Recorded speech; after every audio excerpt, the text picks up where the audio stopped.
Welcome to Question Time. Tonight, it's Norwich.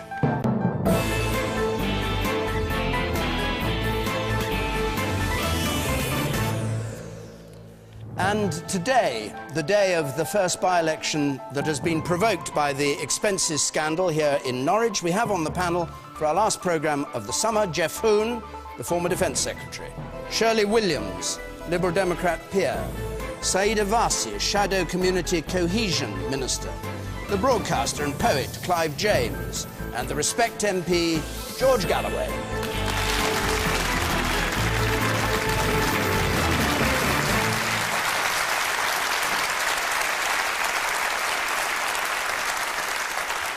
So, good evening. Remember, if you're watching at home, you can, as ever, use the opportunity to text us with your messages about what you think about the programme as it goes along. 83981 is the number to text, CFAX page 155. If you're watching digitally, push the red button, and you can always email us at bbc.co.uk/question time. Right, our first question tonight, Sophie Lakes, please. Would a Conservative landslide in Norwich be the final nail in the coffin of Gordon Brown's premiership? We shan't know the result of the Norwich by-election, of course, until lunchtime tomorrow. But if there's a Conservative landslide, will it be the final nail in the coffin for Gordon Brown? George Galloway. Well, he's a dead man walking, that's for sure, as is the Labour government, which I personally regret, because the scurvy crew that will, of old Etonians who will come in his place will be no better, I warn you. But I suspect that Gordon Brown will stagger on, because no one wants his job. Who would want to lead Labour into their worst election defeat since the early 1930s? So I suspect that they'll keep him in place, a bit like El Cid. They'll nail him to his horse, even if he actually has expired, and they'll send him into battle, which will be a rout, possibly the biggest rout in modern British political history. So the final nail will be the nail attaching him to his horse and charging into the election? I wish I'd said that. All right. Geoff Hoon. Well, this by-election's been the perfect storm for a governing party. We've got a recession, we've had expenses problems, we've had the resignation of a man I know to be a very popular local member of Parliament. Why did you sack him, then? I didn't, personally. You wouldn't have done? I accept that that has not gone down well in Norwich. And I well understand why people who've worked with him, who've supported him, who voted for him, were concerned about what happened. And this is Dr. Ian Gibson, who went through a sort of star chamber process. Well, I know him very well. He's a distinguished academic, very talented man, and a very, very good member of Parliament. And nobody told you to stand down, and your expenses were on a par with his. Well, I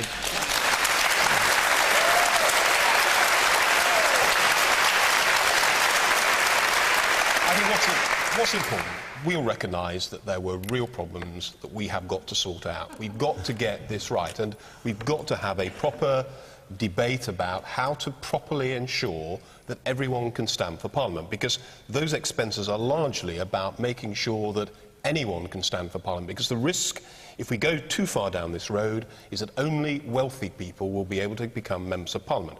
I don't come from London. I didn't have a house in London until I became a member of Parliament, but I need to have somewhere to live there.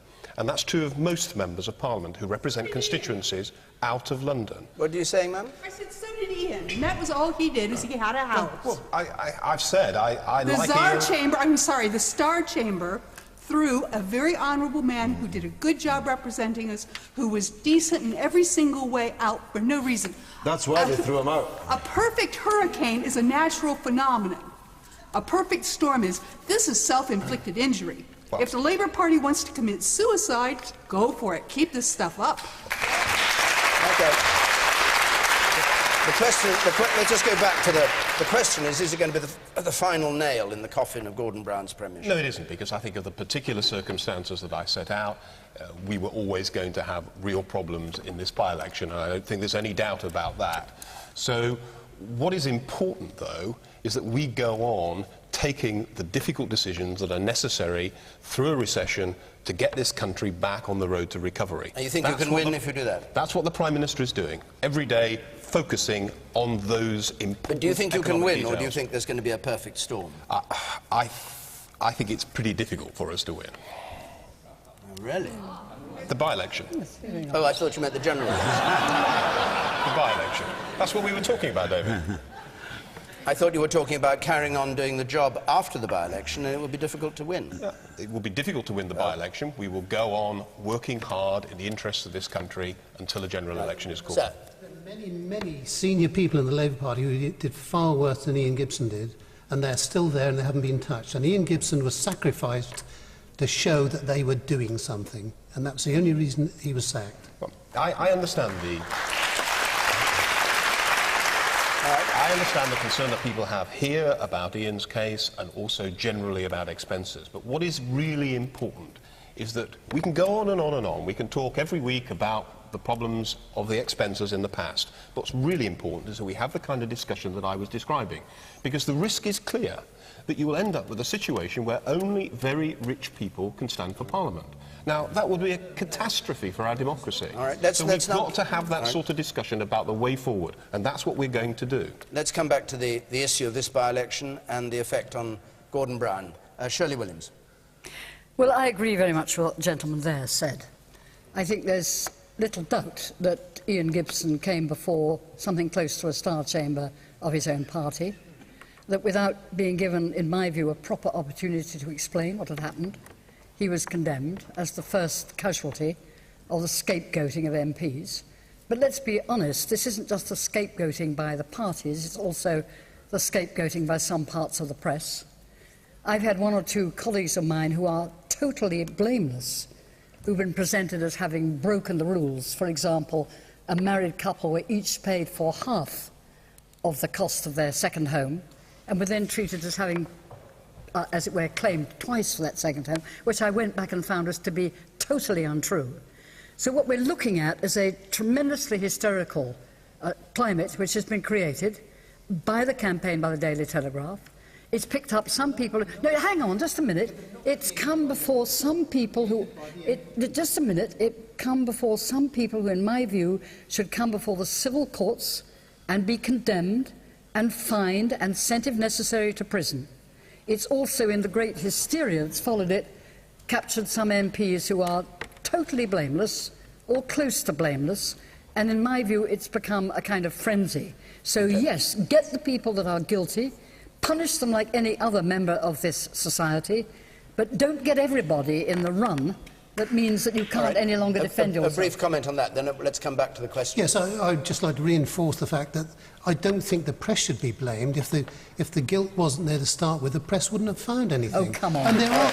And the man up there at the back, you, sir, with the spectacles there, yes. If they cleaned up the expenses so well, then why have they then turned around and pulled the teeth of the expenses bill to make sure that no one can actually get in trouble for it? That's what they've done. That's exactly what they've done. Sayeeda Warsi. I think if I go back to the question that was asked, I think if the Conservatives do win this by-election, and I hope that they do, and that sends a message out to Gordon Brown, I don't think he gets it. I think he's got to the point now where he's clinging on to power and he doesn't understand how the country feel anymore. I think it is a message to him to say, look, the country wants a change, and the decent thing that he should do is call a general election. Clive James. I've lived in this country now for 46 years, and never in all that time have I felt more, as I listened to this conversation on this subject, like someone who arrived from Mars yesterday. For one thing, almost everyone involved is perfectly confident about the future.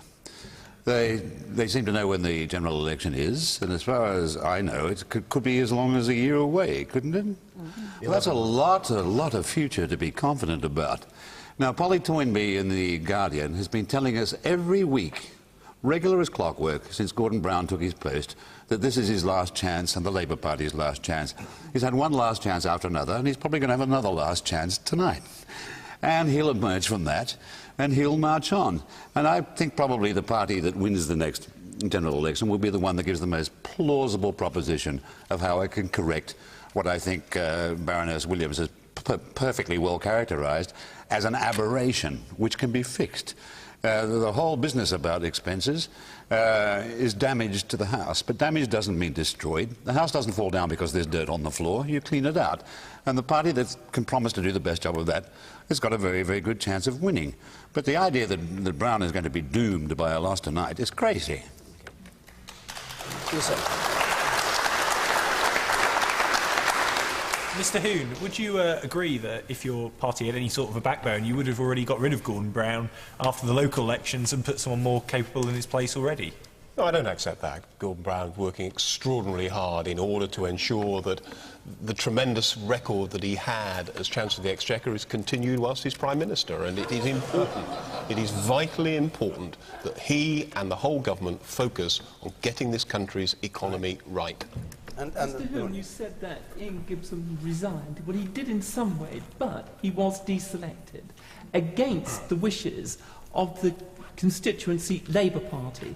The Labour Party, the constituency Labour Party, was fully behind Ian Gibson, and had he stood as an independent, he would be the next MP for this constituency. Do you think it was because he was a bit critical of some of the things that without a doubt. Without a doubt. I mean, what we suffer from is a tyrannical parliamentary dictatorship, because everybody's whipped in Parliament. The MPs do not have a complete say. They're not independent. What we do need is what Shirley Williams suggested, is a single transferable vote system. Okay. And you, sir, on the left there. Going back to what was just said, I personally believe that the Labour Party would have a stronger backbone if they just admitted that the reason why he was deselected was because he didn't toe the party line. He stood up for the people of Norwich and listened to our views and put them to Parliament. And the Labour Party simply couldn't handle that fact. Geoff Hoon, briefly, if you would. Well, a number of members of Parliament did go through that process, and whilst Ian, I know to be a very, very good parliamentarian and a man who stands up for what he believes in, other people went through that process who did not behave in the way that you describe Ian as behaving. So I don't accept that there was some malice against Ian simply because he stood up against the whips from time to time. All I'm saying is that I know from personal experience of knowing Ian extremely well what a good man he is, so I accept much of what has been said. All right, let's take a question from Margaret Coleman, because we had a number of questions on this point, which is just... Along with MPs' expenses, is it not about time that the amount of holiday they receive reformed as well? People have been very surprised by this,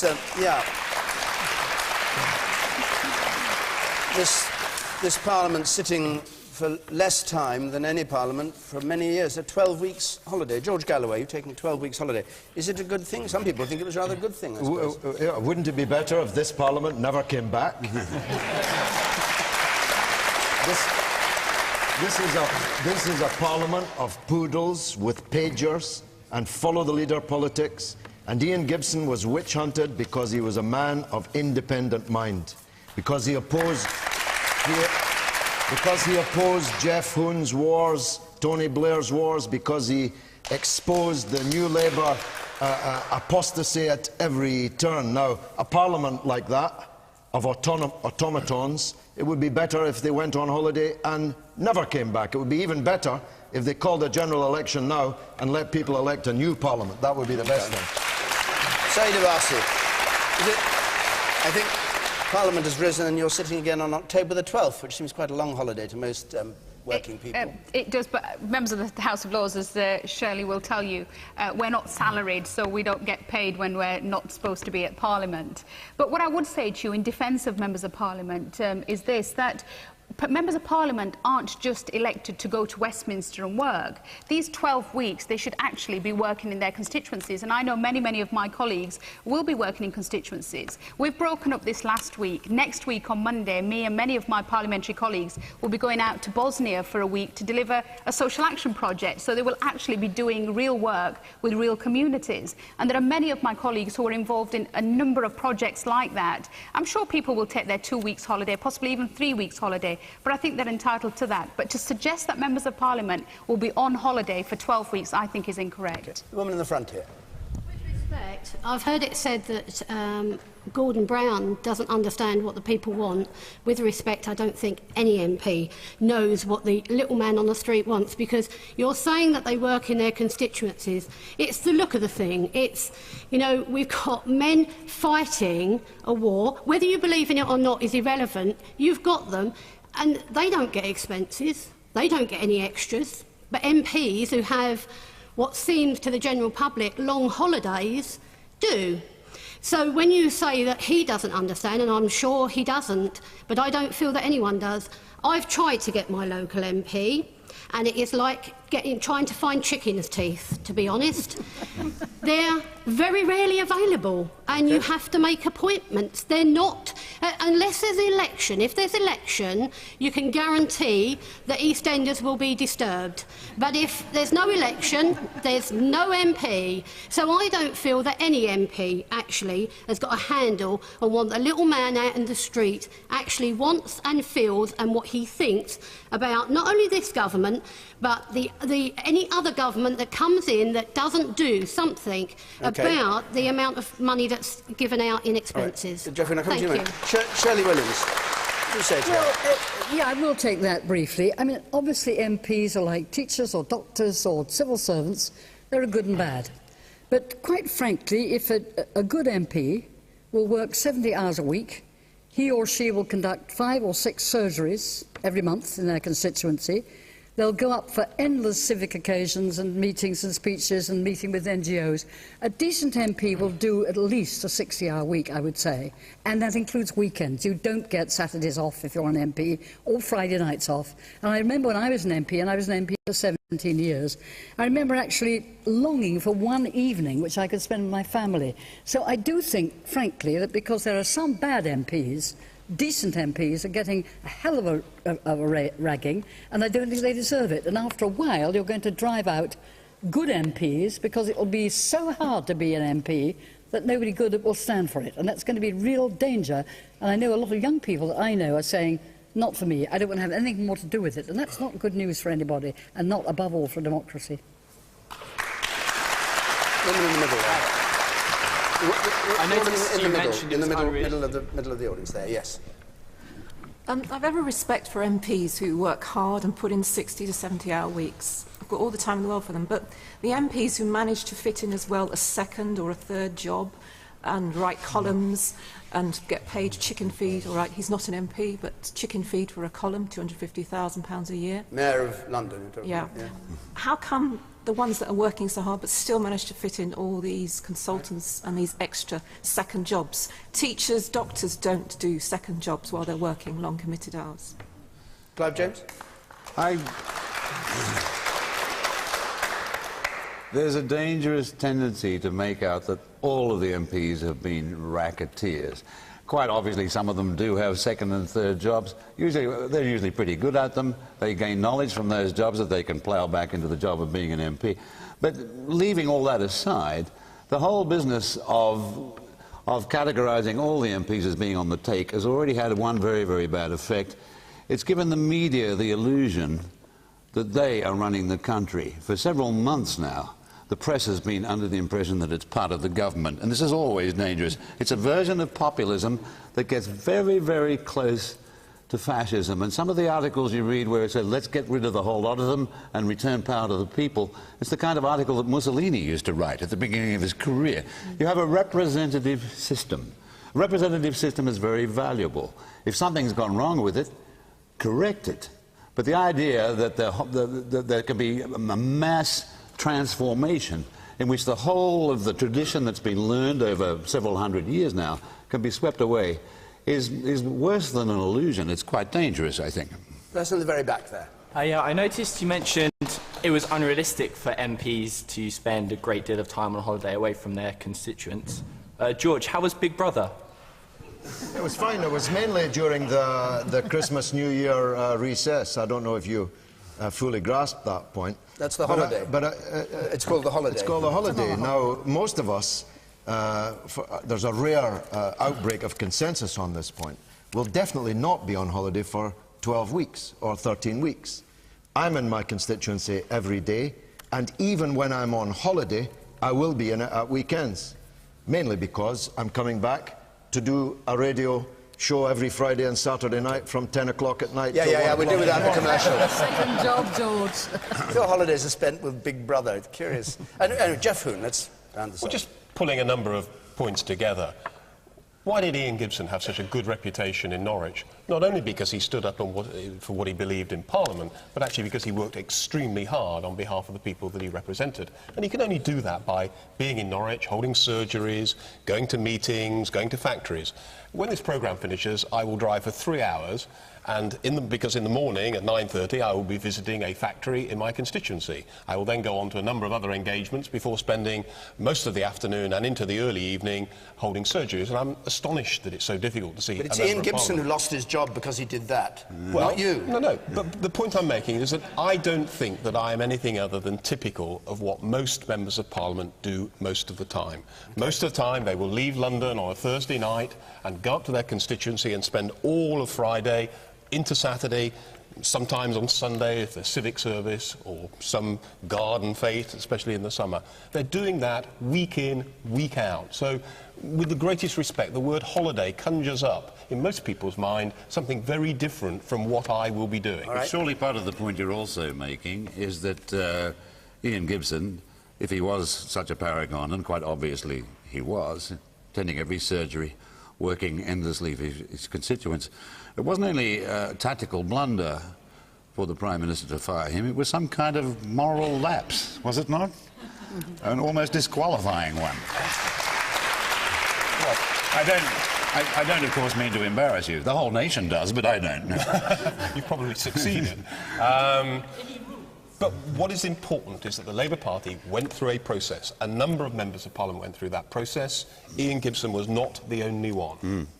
The man there in the picture, then we go on to another question. Yes. Just following on from what's already been said, it's all very well for Mr Galloway to say that 12 weeks is too long, but you only have to look at his attendance in the House of Commons to see that he's never there anyway. I'm in the House of Commons every day. You see, you don't know what you're talking about. But I seldom wish to vote for either Geoff Hoon's motion or David Cameron's amendment. But I'm in the House of Commons every day, so I know there's some young new Labourites seated through the audience with a view of making these points, but you're just wrong. I'm in my constituency every day, I'm in the House of Commons every day. You're looking at the man who was in the House of Commons on Christmas Day, and I believe me, I was the only one there. Very odd day to go to the House of Indeed. Commons. What are you doing in the House of Commons on Christmas Day for? That's what the police said.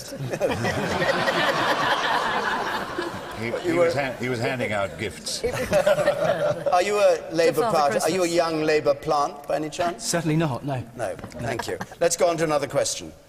This is from Patricia Field.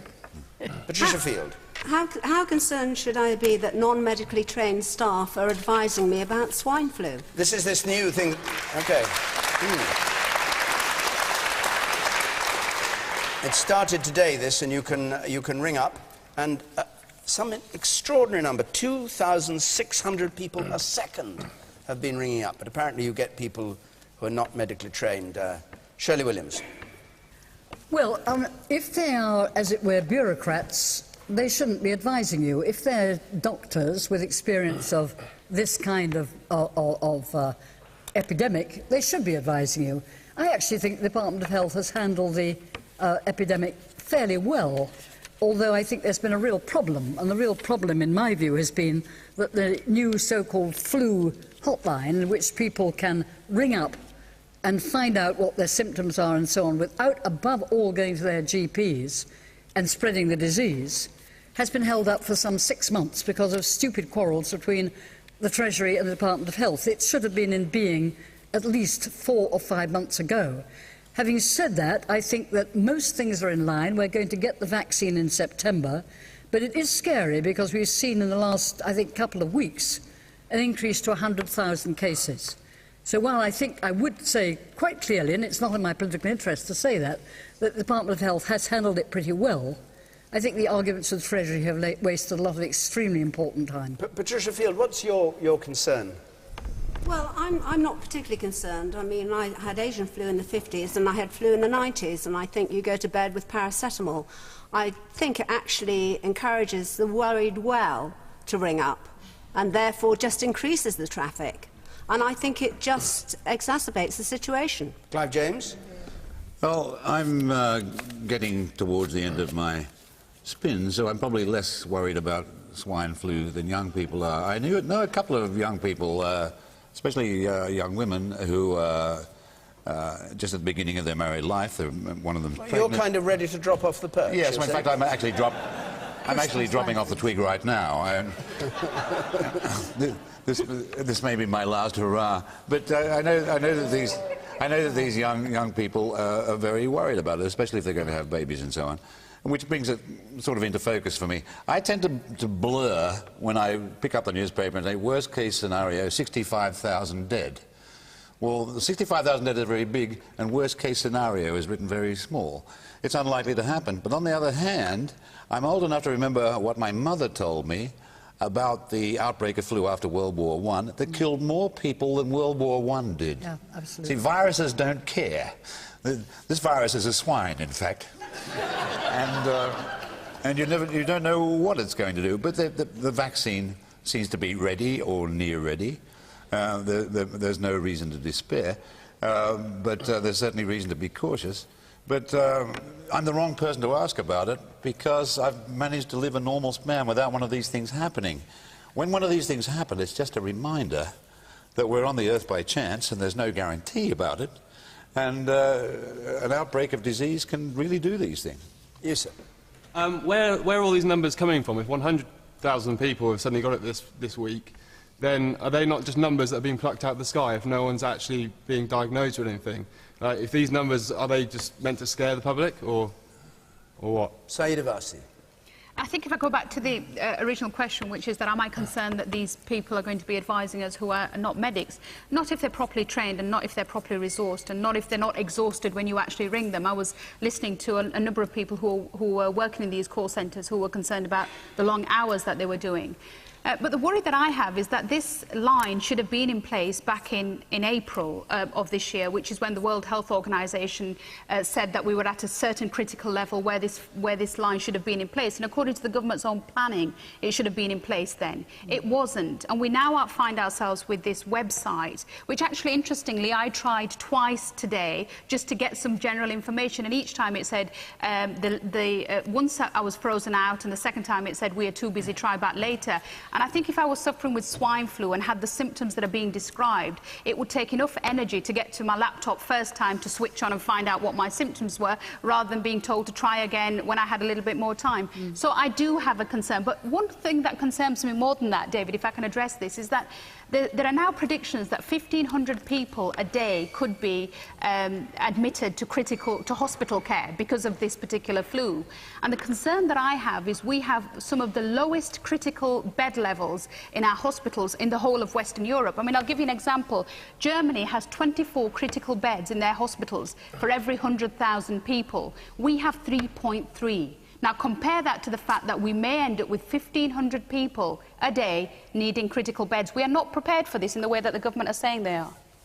Why do the Tories want to cut the NHS budget, then? We don't. We don't. You've got it wrong, George. That is one of the budgets. We have very clearly said we will not, in real terms, we will continue funding. You're going to cut all the others, then? No, that's not correct, George. And, you know, it's very easy, George. You know, when you're a small party and you're never going to be empowered to make great promises because you never have to deliver them.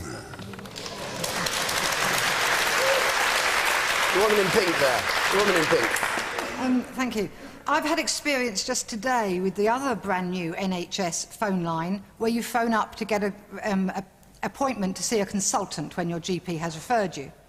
And if this swine flu line is anything as inefficient as that is proving, I think we're all in trouble. Geoff Hoon.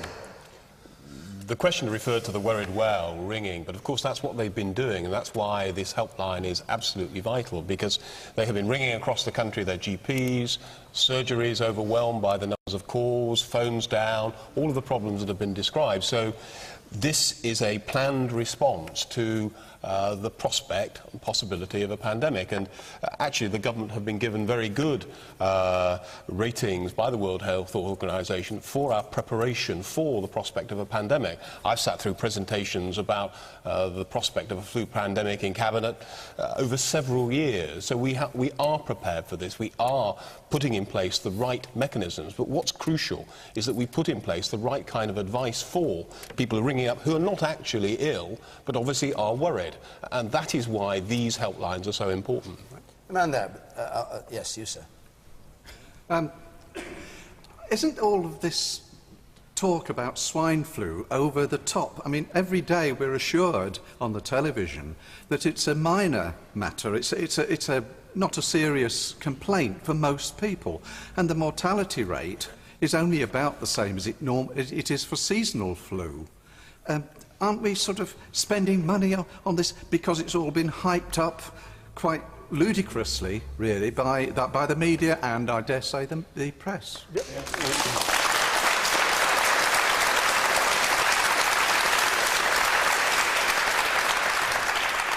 And the man over here, do you think it's been hyped up? Well, I certainly think it has. Just on the back of that, actually, I was reading an article today. It's just about the amount of money that GlaxoSmithKline are going to be making out of it, anywhere between £500 million and £1.5 billion, which is a ridiculous amount of money to be made on people suffering. Making the vaccine? Making the actual vaccines, yeah. George Galloway. Well, I'm do you more think it's concerned. been hyped up? Do you think this whole thing? Yeah, I'm more concerned about the medically unqualified hysteria which is being drummed up in the media about it. That's why the website is frozen. That's why the helpline is overwhelmed, because people who either don't have it or will be able to take the paracetamol and go to bed and be all right in a couple of days are terrified out of their wits. So, I mean, I think myself that the government have handled this actually rather well, and I represent the hotspot of swine flu in the whole country. 8 times the number of swine flu inquiries to the local GPs in my borough of Tower Hamlets in East End of London compared to Wales, for example. It's 790 people per 100,000, far and away the biggest. Now, why is that? For the same reason that the East End was hit hardest by the Spanish flu that Clive referred to at the end of the First World War. I dare say even the Black Plague was the same. Because the people in the East End of London are poor, with underlying health problems and living in overcrowded and often insanitary housing conditions. So it's hitting the poor hardest of all, and my advice to those who are not poor and don't have underlying health problems and don't feel like they're dying with this flu is to take that paracetamol and go to bed for a couple of days. Yes, the woman in the flowered dress there, yes. Yeah. My concern is how this system is open to abuse as well, and how accurate it actually can be in such a remote system. That you can put in false information and get your Tamiflu. And could you be suffering from some other kind of virus that is then diagnosed as swine flu, and is that not going to give you inaccurate figures as well? Has anybody here actually had swine flu? God, are they going to make the admission? Anybody? You have? I'm not sure. No. What? Are you Maybe.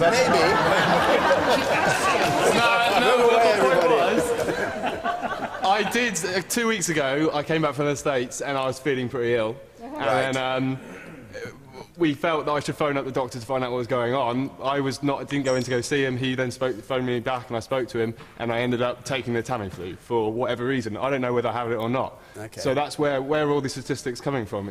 It's completely random. And I take a point from the woman in the front here. I'm getting absolutely fed up with all this endless carping at the media.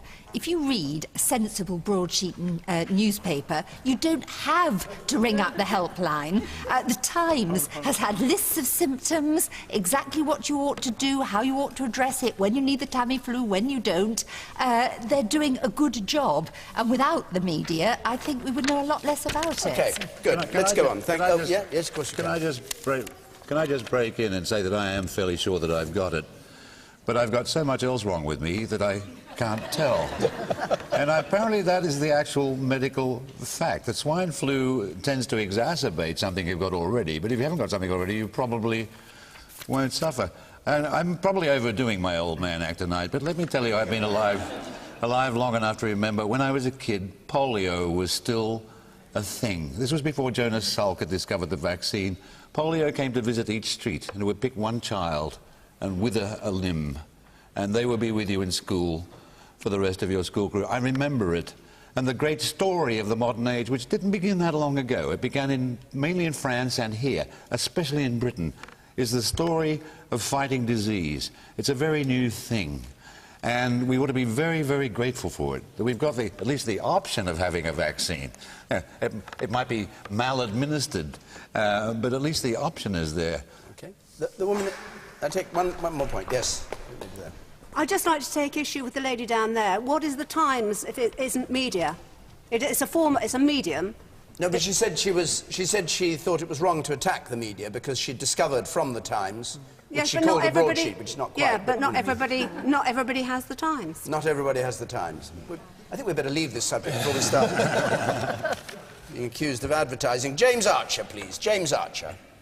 Does the panel agree with Alan Milburn that Britain's professions remain a closed shop? Alan Milburn's report showing that the gap between people from poorer homes getting into professions has widened since the 50s, and that many of the professions remain a closed shop. He cited judges, 75% went to private school, finance directors, nearly half top civil servants privately educated, a third of MPs privately educated. Sayeeda, Warsi, do you think he hit on a point? I think he made a very important point, and I think it was a very good report. And for somebody like myself, who was born in a working class home, went to schools in comprehensives, and then went to university, only got to university because there was support at the time.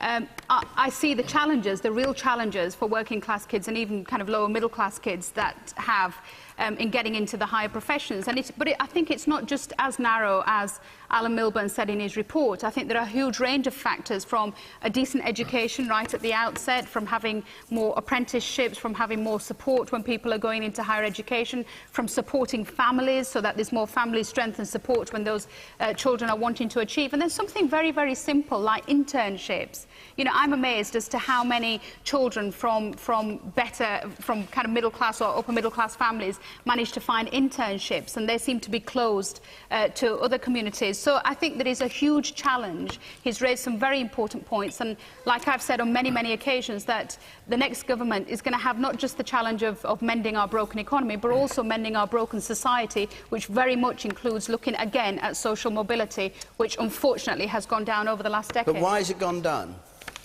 I think that there are challenges, like I said, in all sorts of spheres. Yeah, but the gap has widened, is what he said. Yes, he has, and this is what I'm saying. I think there are a huge amount of challenges from work placements that are being made available, from the poor levels of standards in some of our schools, from actually career services. I mean, there's a very specific part in that report about the connection service, the career service. And if I give you my own example, when I went to school at 15 and went to the career service, they said to me, "What is it that you'd like to be involved in?" And I said, "I'd like to work with people." And they said, "You know, there's a McDonald's that's opened in town." So I think there's going to be a whole looking again at aspirations, expectations, and saying to kids, you can do it, and people getting behind them. Okay. George Galloway. But there's more old Etonians on the Tory front bench today than there was in Alec Douglas Hume's government in the early 1960s. I mean, forgive me, Sayeeda, but the idea of the Conservatives as the party for social mobility is just laughable. No, you can hear the people. George, that's not correct. You can hear let him finish his point. You can hear the people laughing, and they're laughing all over the country as they watch this.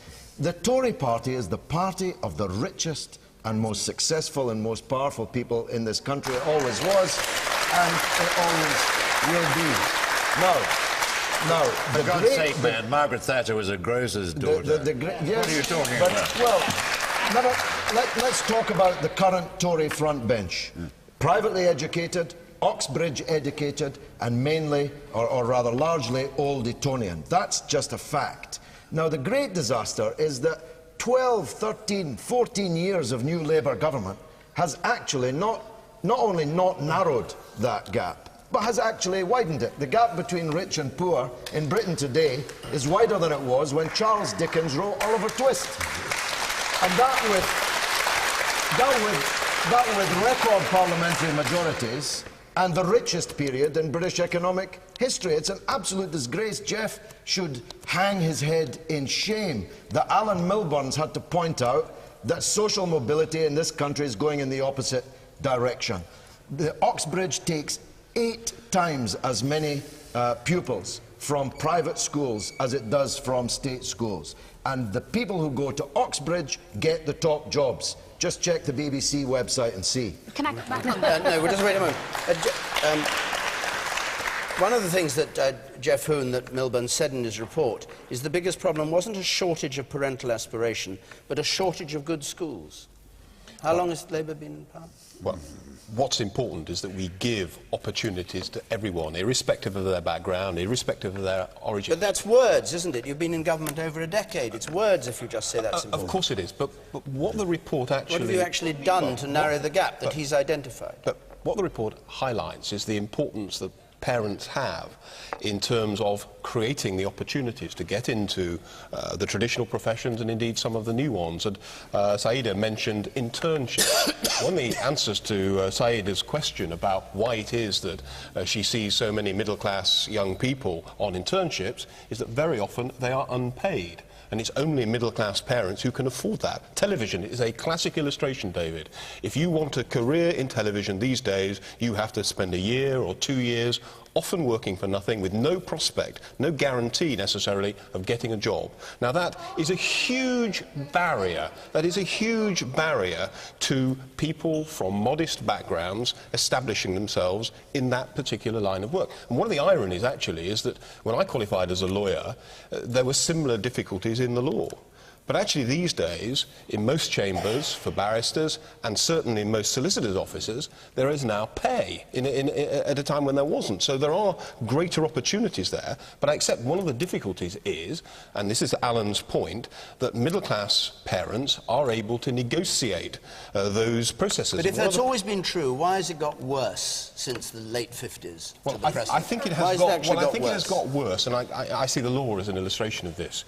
Universities have massively expanded the number of places for law because it's a relatively cheap subject to teach.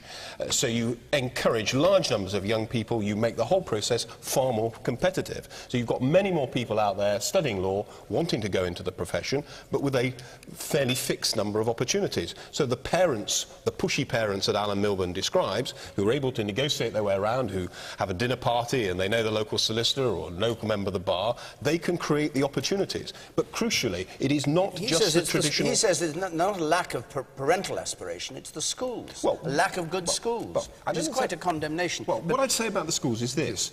You have a massive... And I agree with George to this extent. You have a massive difference in preparing young people for Oxbridge if they've been to the local comprehensive than if they've been to a local private school. Private schools have long traditions of sending people to Oxford and Cambridge. They have the awareness, the necessity, the means to get those young people into a condition where they can compete for a place. Many, many comprehensive schools do not have that traditional background. The woman on the right there. Yes. I want to go to the woman there. I would like to know how Alan Milburn is going to fund these internships for lower middle class children and working class children, because it's all very well saying the internships are available, and they are, but you haven't got the money for them. And if Alan Milburn could find some way of funding those people, that would make it a level playing field, which it isn't at the moment. But you think that's the internships is the issue, to get people into the professions? I think it's one of the issues, all right, the yes. man here in the front, in the striped shirt. I'd just like to say from personal experience, when I was out of a job and I went to the job centre and I said to them, I want a job. They said to me, are you on benefits? My answer to that was no, and they said, I'm sorry, we can't help you. That's the problem. There's no help. You know, I wanted a job, I went to the job centre to get a job, yet they weren't able to help me because I wasn't on benefits. They can't help the youngsters because they haven't got any previous experience, so they can't send them anywhere to go anywhere. So that's exactly what's happening to my grandson. Shirley Williams. Well, first of all, I think there's a lot of wisdom in what was being said just now by Geoff in terms of the fact that access to internships is very often a matter of the family you live in and the groups that they gather round them. A lot of things are done by word of mouth. But let's be very clear about two crucial facts. The first crucial fact, which nobody's mentioned in this question about the level of social mobility, and I'll repeat it because it's so important. The average size of a primary class in the state system is 27 or 28, and in the private system it is 14. Now, however good you are as a teacher, if you've got twice as many kids in the class, from when you start at 5 all the way up to 16 when they take their O-levels, as somebody else who's an equally good teacher in the private system. You are going to see the kids in the private system get much further with exactly the same level of ability as the kids in the public system. And you've got to... It's no good shaking your head, sir. The OECD said quite clearly that the gap between private and public school sizes is bigger in Britain than in any other country that belongs to the OECD. And can you double the number of teachers? No, you have to put the money in. In other words, if we want to talk about this gap, then we've got to put the money in to reduce the size of classes in state schools. How do we do it? We've got to go back to more distributional taxation, and it seems to me wrong and wicked that we today in this country, and I agree completely with George on this, have got this wider and wider gap between the rich and the poor. And we don't even seem to be shocked that people are still getting bonuses in their millions if they're in the banking system, and that people at the bottom of the pile are getting not 1/10 or 1/20th, but 1/100th of what people at the top are getting. We're getting to be like Brazil or like the United States. And I think we have to address that subject, because we don't want to see this level of inequality, because in the end it destroys the democratic system. Final point. The final point is, don't be too despairing, because if you look, and I think it was Clive that said this, or Baroness Warsi, if you look at the last 5 prime ministers, only one was educated in the public schools. Any guess who that was? Tony Blair. We had, exactly. We had Callaghan, we had Thatcher, we had Major, and before that we had before Callaghan we had Wilson. Every single one of them came out of the public maintained system, the state schools, and the only one that didn't was Tony Blair. I'm not saying that's wrong. Doesn't prove anything either, yes, it does. What does it prove? It proves with great respect that we're getting somewhere, because virtually every prime minister before that time came out of the established system. The man up there in the Almost second row everyone. from the back. You say yes. If the MPs are so fantastic in the things that they do, why is this country falling apart at the seams? And why have they allowed it to fall apart at the seams? All right, not quite the point we're on, but Clive James, this point about the gap in the professions between people who've been privately educated and publicly educated. Well, I was in Australia. I was born and raised in the industrial proletariat. And I was educated at secondary level and then at tertiary level, free by the state. And in Australia that was normal, because Australia has simply much less social stratification than you do. And one of the ways with social mobility through education was taken for granted. If I can raise something that might embarrass Baroness Williams to a certain extent, it was Labour that made war against the grammar schools. And the grammar schools were an instrument of social mobility. Sometimes social levelling is the enemy of social mobility, if you get me. Clive, 4/5 of the people that took the 11+ went to secondary modern school. Okay. 1/5 went to grammar school. What about the 4/5? They were abandoned. They had virtually no prospects at all. They were abandoned, that's exactly right. All right, let's go on, because we've only got a few minutes left. Well, we've got 10 minutes left. David Williams, please. How will we know when we've succeeded in Afghanistan? How will we know when we've succeeded in Afghanistan?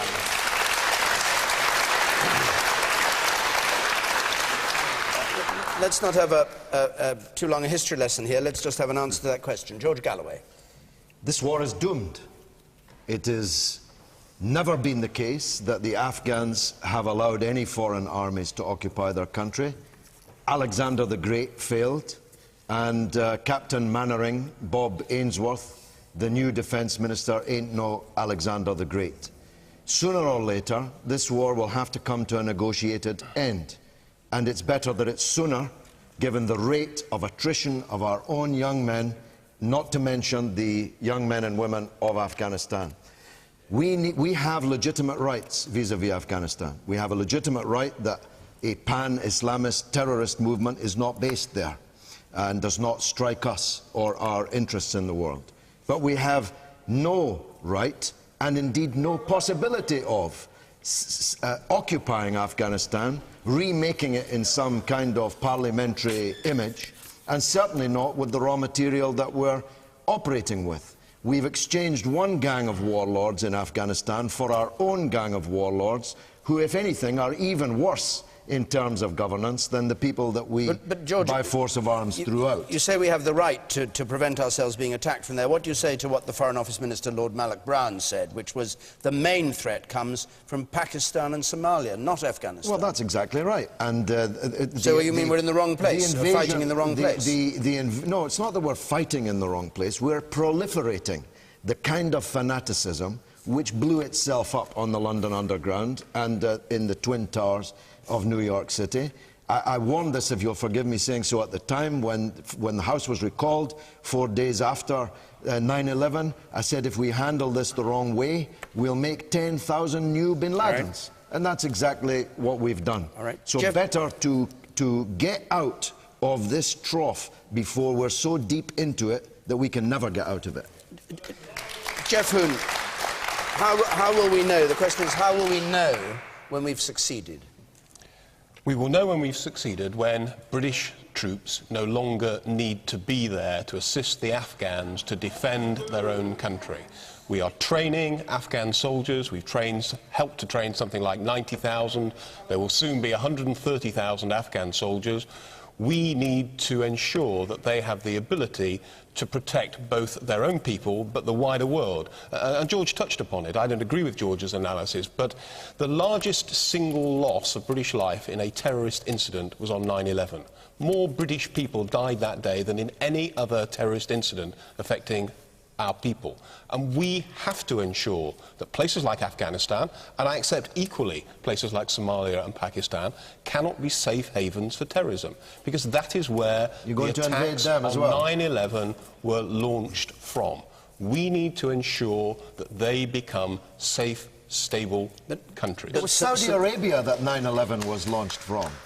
14 of the 19 hijackers on 9/11 came from Saudi Arabia, that Geoff Hoon sells weapons to. They weren't. He goes out there to sell weapons to. They weren't in Saudi They Arabia. were Saudi nationals. They were in Afghanistan. They mutated, and their mindset was bred in Saudi Arabia, and you were the biggest arms salesman to the very Saudi Arabia that spawned these people. The man up there in green. The Afghan war is a NATO exercise. How come that the other NATO countries are not putting their forces, as the British and Americans are, into it? Because they've got more sense. Shirley Williams. Well, some are. For example, I believe, right, I'm saying that the Canadians have lost more than anybody else. But they're now leaving. Yeah, Germany, Canada, okay. France and Italy are all there. Poland's there. The Netherlands are there. Canada has lost a great many But what's people. your answer to the question, Well, if you have gave one? me a chance, I would Shirley, you know me well enough to know I'll give you a chance. Thank you. How will we know when we've succeeded? Well, I had the privilege of speaking on Monday at considerable lengths to a present senior serving officer in Afghanistan.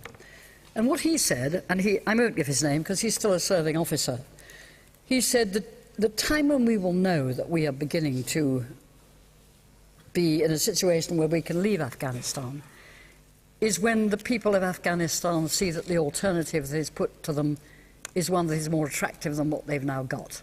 And that doesn't mean being bombed to bits. I think we put too much emphasis on the military. Our soldiers, God help them, are falling and dying in recovering territory, which then is taken back by the Taliban within a matter of days or weeks.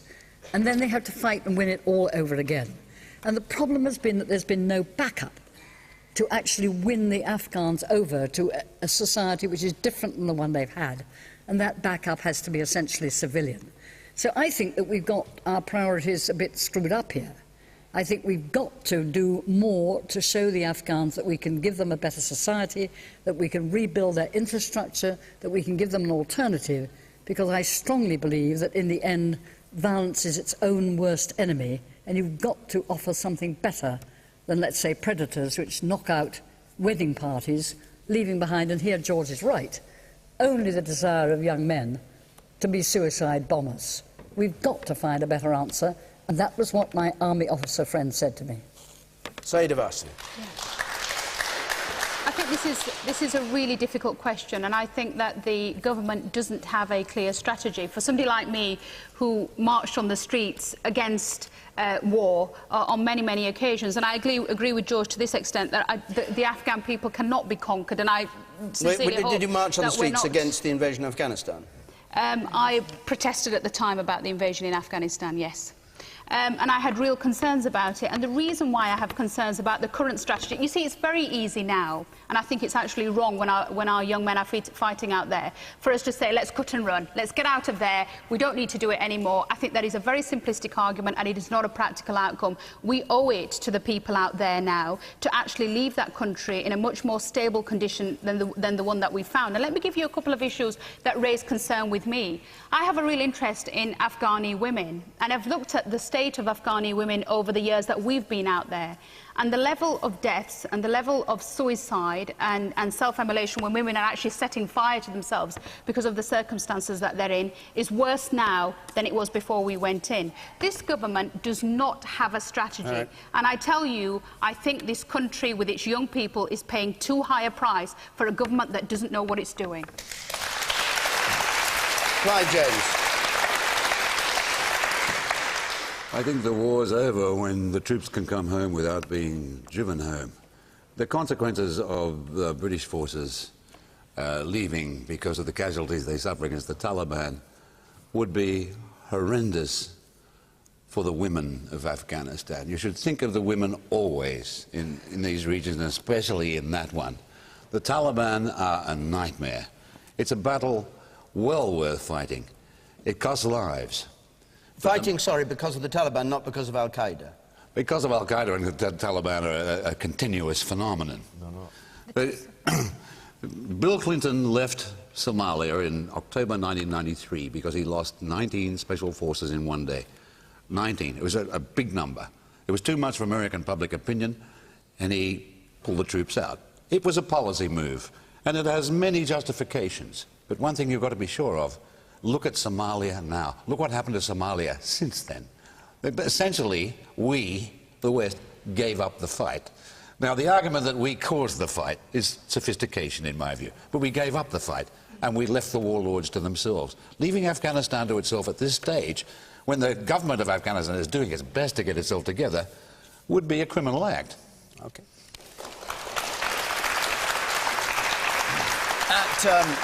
At which point, I'm afraid to say we have to stop because our hour's up. Apologies to those of you who are trying to get in on that, but an hour's an hour. Question Time Extra on BBC News Channel 11:35 tonight. We'll be discussing some of these issues. This edition of Question Time will be on the BBC News Channel 8:30 on Saturday night in a shortened form, and in full on the BBC Parliament Channel on Sunday evening at 6 o'clock. So my thanks to our panel here and to all of you who came to Norwich to take part. It's the end of Question Time for this series. We'll be back in September at the start of the party conferences. Details of how to come to that programme will be on our website, so you can find it there. I'd just like to end by thanking all of you at home who have watched this programme over this season and have given us audiences larger than the history of Question Time has ever recorded. So thanks for watching us, and I'm glad we've been of some use. From all of us here in Norwich, good night.